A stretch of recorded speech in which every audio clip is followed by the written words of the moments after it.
अरे कहाँ है राइल पाड़ू तो पत्ता बाए दुनिया जाऊँ तो पत्ता बाए दुनिया जाऊँ। दोस्तों मेरा ब्लॉग जो है मेरे ड्यूटी के ही समय बनता है।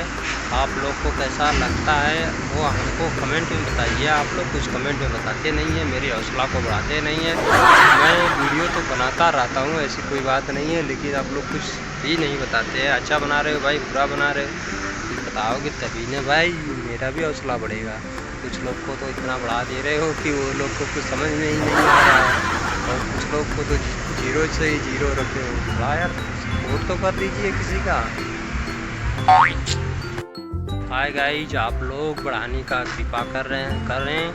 हमारा 1000 से ऊपर सब्सक्राइबर हुए हैं, और कुछ जलने वाले प्राणी हैं वो जल भी रहे हैं कि इसका 1000 सब्सक्राइबर कैसे हो गए हैं। और मेरा घंटा भी पूरा होने वाला है। जिस दिन मेरा घंटा पूरा हुआ उस दिन से आप लोग को और धमाकेदार वीडियो दिखाऊंगा और अच्छा ब्लॉग दिखाऊंगा। अगर आप ये देखिए दोस्तों, मेरा भाई रोटी बना रहा है, और भाई का आप लोग सपोर्ट करिए अच्छी तरीके से। काम करके आए हैं, रोटी बना रहे हैं, अपना खाना बना के खाते हैं अपने से। खाना होटल में नहीं खाते हैं ये, और इनको होटल का खाना